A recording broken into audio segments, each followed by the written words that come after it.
I want to start putting a bit more variety in the kind of content that I produce, and in between rebuttal videos or counter videos or videos addressing people in the community, I do want to do other stuff as well. Namely, the thoughts that I have on games that I play. I have a lot of games in my library, I play a lot of games, and some of these games I've played extensively and over a long period of time as they change. I don't want to really get into the review business as that takes a long time to really do properly. However, I am willing to, in some cases, offer my thoughts on everything that I've seen and done so far, if I feel that I've seen and done enough to warrant it. I think 7 Days to Die, which is a game that I have praised in the past and criticized in the past, would be an excellent way to start things off. I don't have a script, I just have some bullet points here on my first monitor, and I'm going to be using those to just kind of talk about the things that I've experienced while I play the game. This is going to be kind of laid back, going to be a little long, I'm not going to worry too much about editing, just something to get out, something to listen to casually. So here we go, here are my thoughts on 7 Days to Die. 7 Days to Die is made by The Fun Pimps. It's an indie game. It was released on December the 13th, 2013, which is, oddly enough, 3 days before the release of DayZ onto Early Access on Steam. As of the making of this video, the overall rating for it on Steam is 80% positive, the recent reviews being 72% positive compared to 52% positive for DayZ. And I will be making a lot of comparisons to DayZ because these both are games that are in sort of the same genre. 7 Days to Die is listed as the game can most accurately be described as the Fun Pimps state in their opening video on their Steam page, survival horde crafting game. It does have survival elements, it has the horde elements of zombies, and there's a lot of crafting and building and putting things in. I would also definitely list this game as an RPG, as you do level up and improve your character over time, but we'll get into that later. Talking about the game types and game modes, for the most part, I've never played this game in versus. I have no interest in that at all. It is co-op. It does offer that as an option, and it's one that I would recommend if you have people who play the game. It's good to bump up the difficulty because there's a plethora of settings in terms of zombie spawn rates, how long daylight is, how long the days are, the damage the enemies do to you, a lot of difficulty mods that you can put in. The options for gameplay are fairly extensive, and if you play by yourself and want a challenge, you could bump these up, or if you want to bump them up really high with a co-op buddy, you can do that. In fact, I would recommend it. On its default settings, I find this game very, very easy, and you will not die often. You can play either a predetermined world called Navezgane, or you can play a randomly generated world, which is what I almost exclusively have played in this game. The random gen is kind of sketchy, but it is functional, it works, and it has been getting progressively better over time. Almost all of the experiences that I've had in 7 Days to Die are based on a randomly generated world, me playing solo. So do keep that in mind as we proceed. I did mention bumping up the difficulty to make the game harder for you. On its default settings, this game is very easy, and you will probably not die very much, especially once you even have a very casual, very journeyman understanding of how everything works in the game. Whereas in a game like DayZ, you will die and then respawn back where you started with absolutely nothing. Death doesn't have that severe of a penalty in 7 Days to Die. It has an RPG system in a lot of senses, and one of those senses is that your blue and red bars at the bottom left of your screen, one representing your stamina and your health, which do probably exactly what you would expect. They will decrease in their maximum by 10. So there is a penalty for dying, and you can set that penalty in terms of the items that you lose in the settings. So you can choose to lose everything when you die, or drop only a certain amount of items when you die. It's up to you. The way that the penalty system works for you dying is both good and bad, and I think it could use a bit of changes here. If you die within the first couple days, losing 10% of your maximum stamina and health, which is your wellness, which starts at 100 and can go up to 200, that's your max stamina and your max health. Losing 10 of that, especially as difficult as it is to get wellness in this game at the moment, a lot of the times will just have you restart your character. If you spawn in the game and you get just bad luck, if you get backed into a spot, or if some things just randomly tend to get you, or for some reason, you just die off in the first day or so, it's better that you just start a new character. So you get to keep that very, very valuable stamina maximum, as stamina is very, very important in this game. Every time you swing a weapon, every time you swing some equipment, every time you sprint, that requires stamina.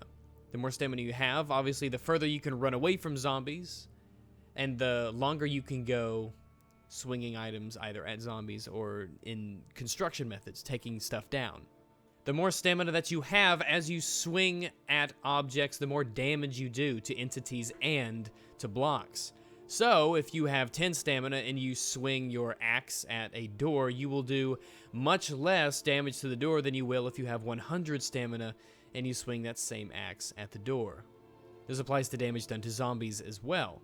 7 Days to Die has 2 cycles in it, the day and the night.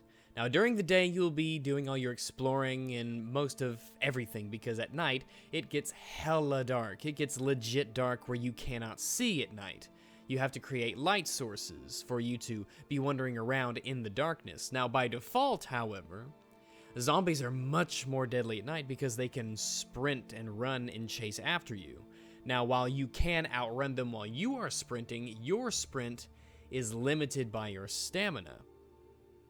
You cannot sprint away from the zombies indefinitely. This means that if you die at night, which is going to probably be when a lot of your deaths will occur, you will then spawn at either a bed that you have created or at a random point around you if you have not created a spawn point for yourself. This means that you have just lost 10 stamina, which is very valuable. You have lost probably the majority of your items. They are on the ground. They must be picked back up. You have to sprint to your body, get all your stuff back. And remember, if you die at night, you now can run away from zombies with much less efficacy. And this has many times in the past for me resulted in a string of me dying 2-3 times. Because if you die at night, you spawn at night. And if you spawn at night with nothing and the zombies find you, you're screwed. How many times has this happened? Very rarely, but it is very frustrating when it does happen.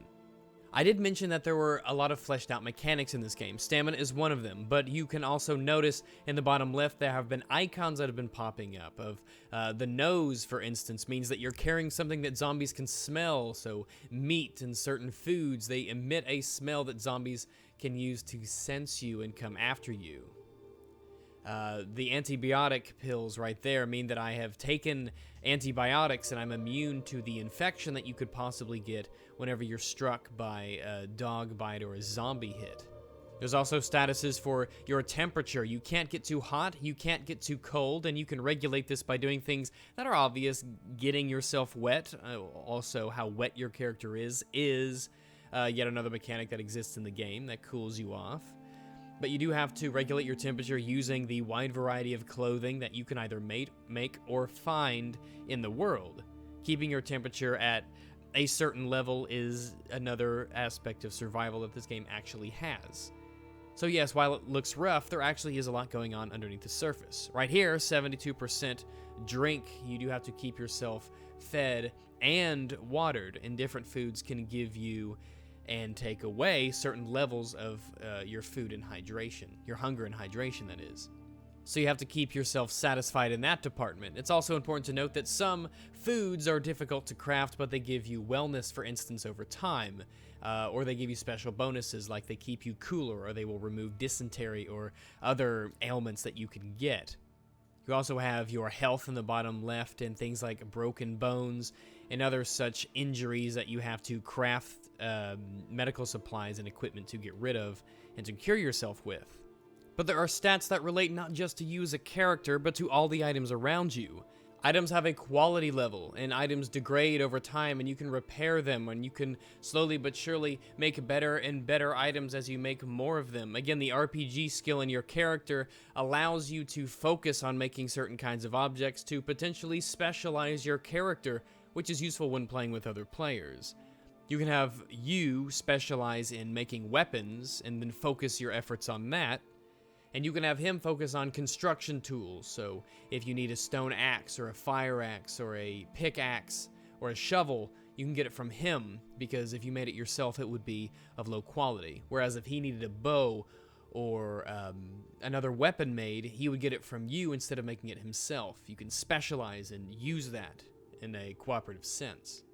As you construct items and as your skill goes up in a wide variety of different things, your character will level up, and you can use points to increase your skills. Skills to do things like allow you to drain less stamina when running, or to make better this, or to slowly but surely make your character better and better as you go. Your character does progress, and your character does become objectively better as you proceed forward. It gives you a sense of progression. You do get better and better and better over time, depending on what you do. If you make a lot of grass fiber pants, then you will be very good at making light clothing. If you make a lot of stone axes, your construction tool creation ability will go up. The more you punch and sprint, the more your athletic skill will go up, and so on and so forth. This game does have a progression system to it. The higher level you are, the better items you find in the world around you. A level 30 character will find much, much better loot and items in the game than a new spawn will. No doubt as you've been watching the footage in the back, you're thinking, wow, this game looks like garbage, and you would be correct. It does. It does look like poo-poo. While this game can look fairly okay, it can be demanding on computers as performance is kind of spotty. Normally, I've played it for so long, I don't mind graphics that aren't good if I can get a stable frame rate. I'm more of a frame rate over graphics guy, but it's up to you. You can change these at will. Even though the graphics are bad, they are functional. You can tell what everything is. You don't have any issues confusing this for that. And depending on what you do set those graphics to, there could be some pop-ins here and there, and the view distance can be, well, close, far, whatever you set it to. Again, there's a lot of variety here, but you're never going to get this game to look as good as games like DayZ. This just isn't a game that puts graphics first. This is a game that puts mechanics first. Because even though it looks very rough, there's actually a very fleshed out game here. There's a lot of stuff to do, there's a lot of stuff to build, and you're always doing something. This game isn't really exciting. It's not an exciting game to play. It's not thrilling. It's not edge of your seat, action-packed. It is very casual. It is very laid back. It is an excellent game to play if you like listening to podcasts or videos in the background, which is what I almost exclusively do when I play this game. It's very good at getting you to spend your time and enjoy yourself. It's casual. It's laid back. Far more than I would say DayZ is, which is a lot of nothingness interspersed with very short periods of intense enjoyment and suspense and combat. You will not get moments like this in this game. It simply doesn't have that kind of risk-reward setting that DayZ has. 7 Days to Die is, again, it's more of a flat line of enjoyable that is always giving you something to do, right? There's never a dull moment in terms of you just wandering around doing nothing, or you walking down a road for 10 minutes. You're always picking this up, looking for this, looking for that, checking this out, checking that out. You're always up to something. You're always doing something. It's a steady flow of you doing not very intense things, but interesting things. Pretty much everything in the entire world that you see is a resource that you can use and exploit. Everything from the grass to the dirt to the clay to the trees to the rocks give you something as you disassemble it through brute force. When you spawn, for instance, wherever you are constantly keeping your eyes out for rocks to pick up or small bushes to take down. You're gathering grass, you're getting clay, you're always gathering things as you proceed through the world. Everything can be used in the world around you. This isn't like DayZ where items only spawn at certain spots in towns or in a deer stand or in this shed. You always know in DayZ that something will be in only these places, these places, these places. There aren't loot spawns in this game in the way that there is in DayZ. There is a lot of looking through containers and refrigerators and dressers and shelves and waste baskets and bird's nests. You're always looking inside of things. It's sort of tedious in a way, but it's fairly quick. But you're going to be doing a lot of it. If you don't like the idea of constantly looking through every nook and cranny and every building, then this game may not be for you. Let us now talk about the zombies. This is a survival crafting horde game. Horde, obviously referring to the hordes of zombies that can show up. Right now, you're watching me defend a base on the 7th night. Every 7th night, there will be a very large horde that is larger than other days, and it will come, and it will try to kill you and break all your stuff and eat your face. As I said before, zombies run at night. They sprint. The best thing to do during the nighttime in 7 Days to Die is to hunker down in the base that you have made for yourself and wait it out. This is tedious and it is boring, and I wish that there was less of an emphasis on hiding, especially in the first 2, 3, 4, 5 days, because for the most part, you will be killing things with your bow and arrow or your crossbow for 90% of zombie, probably even more. 95% of your zombie kills will be with bows and arrows or crossbows and crossbow bolts. And these weapons just aren't deadly enough for you to be able to reliably wander around at night because zombies are just so much quicker at night. They're so much more deadly. Can you use melee weapons? You can, but it's just really tough to beat the bow and the arrow. If you don't like bows and arrows, don't buy this game, okay? If you're not into the idea of shooting an arrow, putting another one back on, shooting an arrow, putting another one back on, doing this over and over and over, you will not like this game. Alright, this is basically a Legolas simulator. But back to the zombies. The zombies come in a lot of varieties. Most zombies just they just walk towards you, brains, and they hit you with their hands. When they hit you, they can give you an infection. It doesn't happen often. They can stun you for a moment. Mostly they just give you damage, take away your health. Zombie variety is alright. The zombies that you normally see that don't have any special abilities or do anything interesting, they just shamble around. They come in a lot of varieties, and they can drop different loot. All the zombies in this game do drop loot, by the way. That is another big difference from what DayZ has. Killing zombies is always going to give you a potential to get resources from them. They just have different ways of walking towards you, and some are easier to kill than others because in this game, headshots are king. While some zombies are just tougher than others to varying degrees, some do special things. Spider zombies can crawl on walls. They have these shrieker zombies, and they'll walk out, and if they live too long, they'll scream and summon a horde of zombies which will appear around you. There are fat policeman zombies who are tough to kill, and they'll throw vomit at you, and when their health is low, they'll run towards you and try to explode. You have zombie dogs, which are the most annoying enemies since forever. So there is a fair variety of zombies, though a lot of them don't open up until later in the game as the days progress and as you level up and as you go into more high loot areas. 9.5 out of 10 zombies that you kill will just be normal, average, walking, shambling undead. Zombies aren't really deadly at all during the daytime unless you just aren't paying any attention at all. They're slow, and that slow speed is ultimately their greatest weakness. That makes the nighttime so much more deadly in this game, because when zombies can sprint, all of a sudden, everything changes. But normally you can just hide and time will pass and you'll be good to go. As I said before, you probably won't do a lot of dying in this game. I hardly ever die in this game. It's not a difficult game.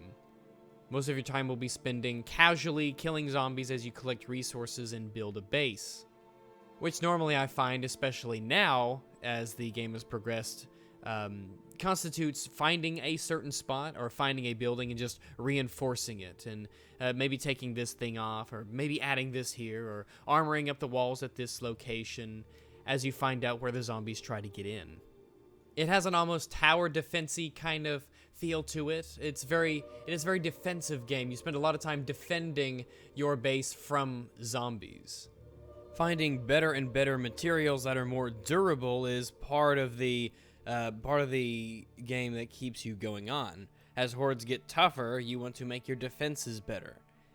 In summation, this game is being supported, updated, balanced, bug fixes occur fairly often, and it is without a doubt being developed with a goal in mind. An open world RPG zombie crafting game that puts mechanics and the things to do before how it looks. It has functional level of graphics, and you'll find yourself constantly learning the small ins and outs of this and that and this and that, and what's the best way to go about the world, what's the best way to defend yourself against hordes, which skills are the best when you level up, how to pass the time when you're hunkering down for the night. The game, in that sense, I think is very enjoyable. However, the game is not without its flaws. As I mentioned before, the death system can seemingly be a little bit unfair in the rare times it happens, but when it does happen, it does seem as if you're being taken advantage of in a way, or you're placed into an unfair scenario that you don't really deserve to be in. Dying at night makes you feel like you're getting kicked while you're down.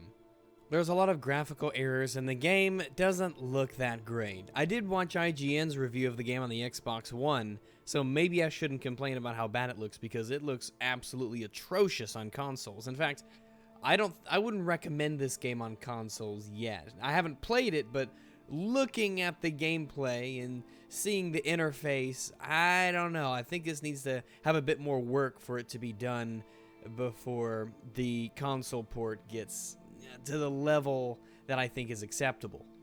The game feels often rough, but there I think is a fantastic foundation that is set up here in 7 Days to Die, and one that, if you pardon the poor graphics and how strange it can feel sometimes, and the fact that it does, again, look really meh, especially if you're in co-op, I do think that you will enjoy the game.